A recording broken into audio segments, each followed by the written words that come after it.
The raw material from which aluminum is made is found in many tropical areas. Here on the island of Jamaica, the aluminum ore, known as bauxite, lies close to the surface in the rich red earth that is within easy reach of giant shovels and waiting trucks. To handle the vast quantities of bauxite, a railroad system was built. Harbor facilities were established and a substantial fleet of ore ships contracted for to carry the bauxite to the United States. Refining plants have been built near sea and inland ports to save shipping costs. Here, the bauxite undergoes an intricate chemical process. First, the bauxite is mixed with water, lime, and soda ash. Then, it is wet ground, blended with a solution of caustic soda, and transferred to digester tanks. Under steam pressure, the alumina dissolves out of the bauxite, forming sodium aluminate. The impurities remain in solid form, and the sodium aluminate is separated from them in a series of tanks in which the heavier impurities settle. The relatively clear liquid is drawn off the top and piped to filter presses, which remove the finer impurities suspended in the liquid. Then, in 6-story high tanks, the solution of sodium aluminate is agitated by compressed air and seeded with aluminum trihydrate. This encourages the formation of aluminum hydroxide crystals, which precipitate to the bottom of the tanks.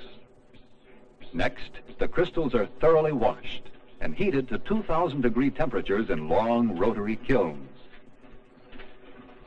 This drives off the free and combined water, and the result is a white powder, aluminum oxide, known as alumina. The alumina is shipped in trainload lots to Kaiser Aluminum's reduction plants for processing to metallic aluminum. The reduction process requires vast amounts of electrical energy that can come from hydroelectric power, from using coal, or by using natural gas as a fuel source.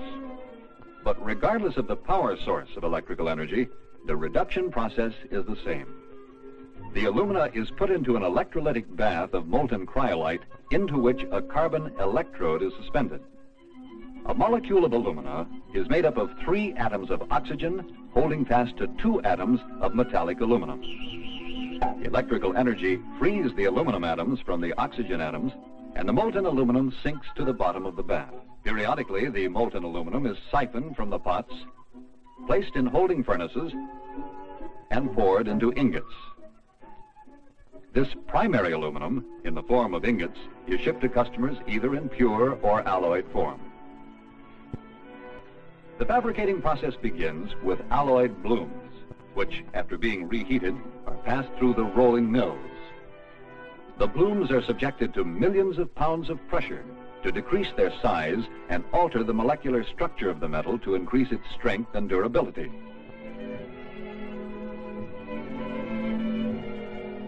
In the manufacture of wire, ingots of workable length are processed in the continuous rod mill. The fully automatic process is completed by a series of reductions.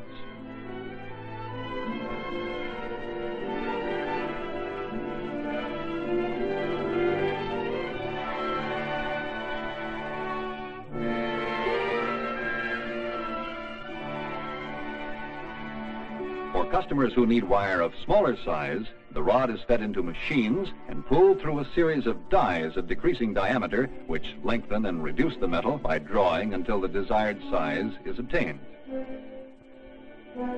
In addition, the plant makes many specialized types of wire and cable products, including aluminum cable steel reinforced for high tension lines, known as ACSR, and all aluminum cable, known as AAC. Triplex service drop combines 2 polyethylene-covered wires wound about a bare ground line, filling the need for a lower cost, simpler to install link between power lines in the nation's homes and buildings.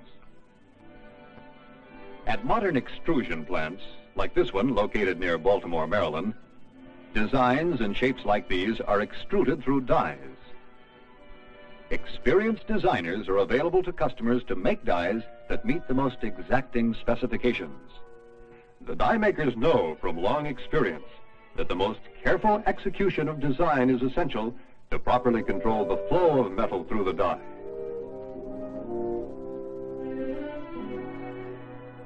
The extrusion process begins with billets, specially alloyed and cast for the specific need.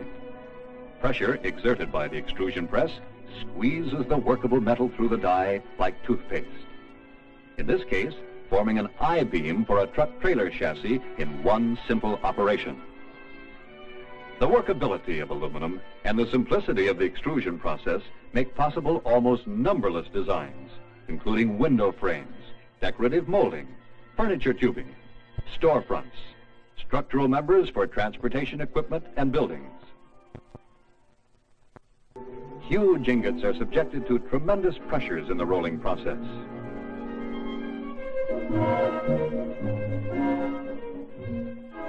Driven by thousands of horsepower, the rolls compress the ingot, and after several passes, it is reduced from its original thickness of 13 inches to 3 inches, and its length is increased from 9 to 30 feet.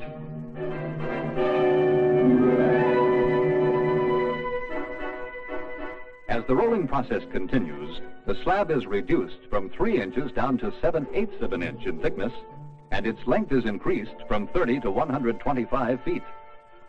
The slab then moves into a huge 5-stand continuous mill. Actually, it is 5 mills working in tandem to reduce the 7/8 inch slab down to sheets of 1/10 of an inch in a single pass. Observing this tremendous mill in action, one can't help but sense that here in this massive complexity is a symbol of the strength of the American private enterprise system. Operated by highly skilled workers, the costly equipment is made possible through investment by thousands of stockholders, men and women who believe that our American economic system can continue to produce more things for more people efficiently and without waste. The sheet streams out of the 5-stand mill and onto the roll-up machine, where it is coiled at high tension into large, tight rolls ready for further processing.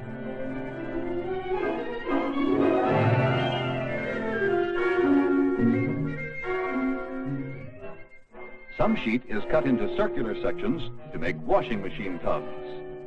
Blanks are stamped from aluminum sheet to make products like pots and pans.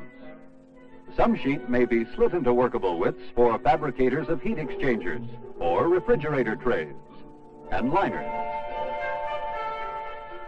Some coil sheet is further processed at foil mills in West Virginia and California. Here it is rolled into foil of various gauges for packaging, building insulation, and electronic components. Whether it's foil for decorative purposes or flat sheets for the fuselages of jet planes, close inspection and quality control are observed in every plant over every process. For example, a flying micrometer keeps sheet gauge within the most minute of tolerances. Ultrasonic waves scan heavy plate and billets for internal flaws. Should any exist, they are revealed on the electronic screen.